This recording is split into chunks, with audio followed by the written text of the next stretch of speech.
do surf trips and you're like, just hunt good waves and kind of know where you're going and what you're doing, whereas this trip was, no one knew what the fuck we were doing.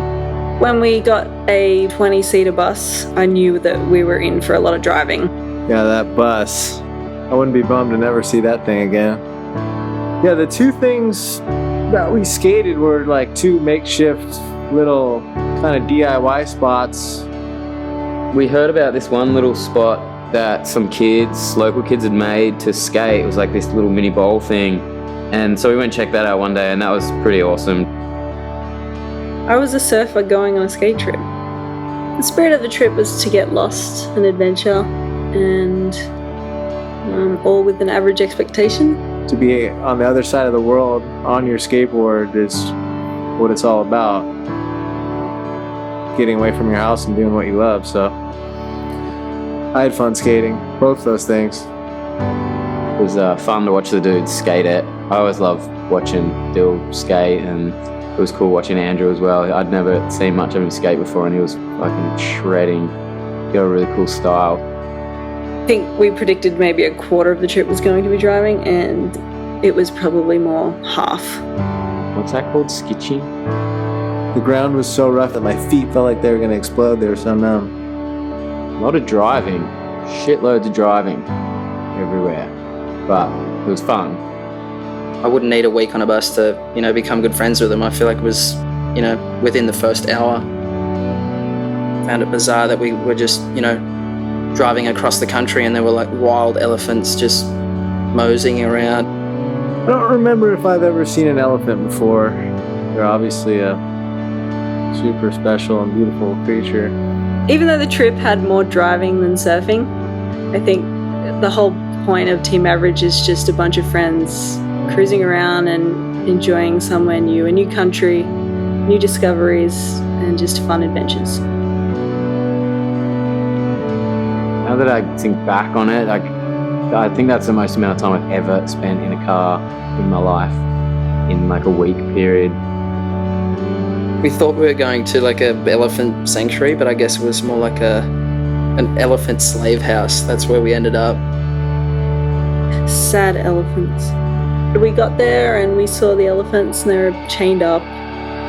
We didn't want to offend the guys that had brought us there, so we jumped for like 5 minutes and went, let's get the fuck out of here. When that thing cooled me off, kind of felt like the elephant was able to like get back at all of us, like, fuck you guys. As a core group, I think we got pretty close on this trip. Listening to each other talk crap, play really bad riffs on the guitar. 700 degrees and we're sitting around a campfire sweating Corona. With all the driving, we did get lucky one day and we found some waves that were actually pretty fun. Yeah, the one day we were kind of blessed with pretty fun waves, and I feel like it was well deserved because we drove a whole day and part of the night. We got one good day and Steph was just absolutely fucking shredding and putting us to shame. It's just amazing to watch Steph out there. It's just neat to see a girl surf with so much style. But yeah, Steph made us look pretty incompetent. It's a total surreal moment where I was just kind of like, stepped outside of myself and was able to reflect on like, where are you, And I was like, dude, I am in Sri Lanka surfing with Stephanie Gilmore.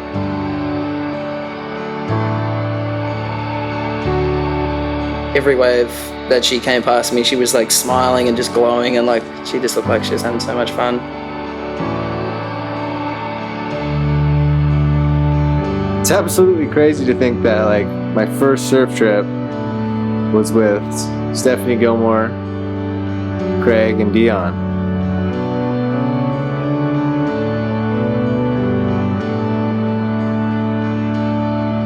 When we were the only people out, and like, everybody was getting waves.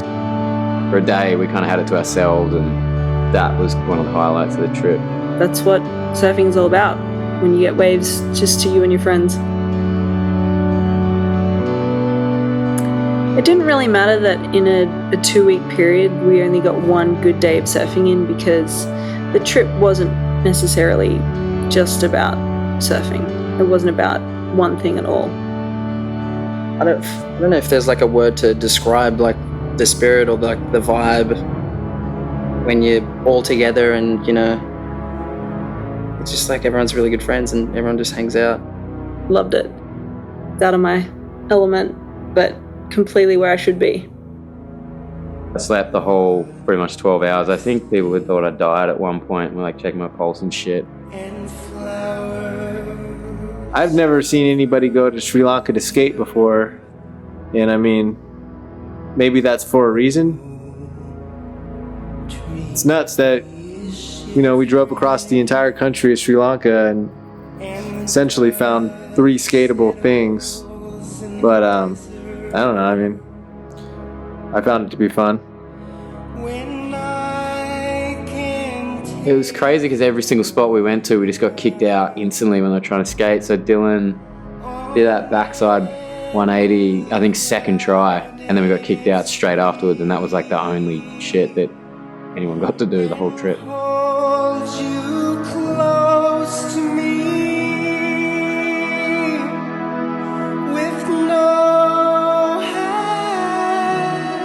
Even though not a lot actually happened on the trip, I thoroughly enjoyed it, and I think that we really just accomplished what traveling is about, which is being spontaneous, not really having a plan, and enjoying yourself no matter what situation you're in, no matter what adventure you come across, and just taking it for what it is. Even though nothing really happened, we just had fun and talked shit. I'd say that this, you know, the overall feeling or spirit of Team Average is just like it put opposites together and kind of see how they mesh.